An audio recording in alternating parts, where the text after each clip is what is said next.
Olá, boa tarde. Este é o Justiça Agora. O ministro Dias Toffoli, do Supremo Tribunal Federal, suspendeu um dispositivo da Lei Orgânica de Foz do Iguaçu, no Paraná, que proibia a veiculação de conteúdo relacionado às questões de gênero ou à orientação sexual na rede municipal de ensino. O processo foi encaminhado pelo Partido Comunista Brasileiro. De acordo com o PCdoB, ao limitar as discussões em sala de aula e proibir a utilização da palavra gênero, houve violação a diversos princípios constitucionais, como o desenvolvimento de uma sociedade livre, justa e solidária. Afirmou ainda haver censura. A decisão de suspender o trecho da lei foi tomada pelo ministro Dias Toffoli em uma arguição de descumprimento de preceito fundamental. No entendimento do ministro, cabe à União legislar sobre o assunto. Ele também considerou grave a limitação de assuntos a serem discutidos em sala de aula. A decisão do ministro Dias Toffoli tem caráter liminar e agora a DPF vai ser analisada pelo plenário do STF. Em concursos públicos, não é legítimo excluir candidato que apresentou alterações não conclusivas em exame cardiológico. A decisão é do Tribunal Regional Federal da Primeira Região, com sede em Brasília.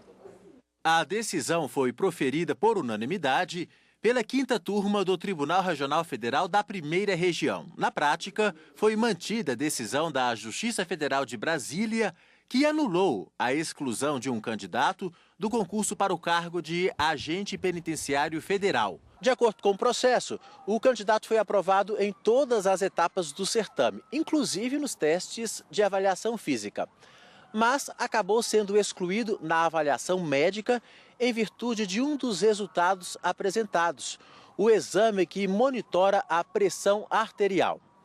Pelo edital, se o resultado indicasse hipertensão sistólica, este candidato estaria inapto para a função. A hipertensão sistólica é o aumento da pressão máxima, né? É uma doença multifatorial desencadeada por um monte de fatores, dentre a obesidade, sedentarismo, o consumo inadequado de sódio, de sal, né? Tabagismo, o alcoolismo e, claro, relacionado à parte genética.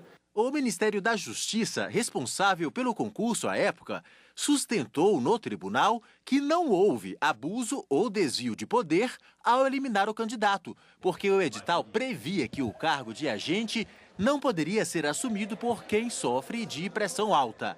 Mas o desembargador federal Souza Prudente, relator do recurso no TRF1, destacou que a sentença da primeira instância estava correta e de acordo com a jurisprudência já consolidada na Justiça Federal e nos tribunais superiores. Chamando a atenção para os princípios da legalidade e da razoabilidade, o magistrado ressaltou que o exame MAPA, realizado pelo candidato, concluiu pela normalidade da pressão arterial do autor, que inclusive já havia atuado na função de agente penitenciário estadual, o que reforçaria a capacidade física dele para desempenhar atribuições do cargo federal.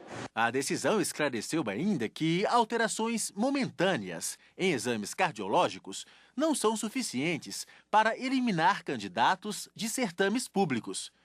Este advogado confirma a tendência do judiciário de manter nos concursos candidatos nesta situação.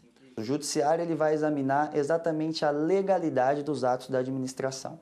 Os atos da administração, para se tornarem válidos, se tornarem legais, dependem do exame desses princípios, como o da razoabilidade. O judiciário, munido de provas que demonstram a capacidade física do candidato, ele, inclusive, ele com certeza vai julgar em prol do candidato. Esta edição do Justiça Agora termina aqui. Fique com a programação da TV Justiça.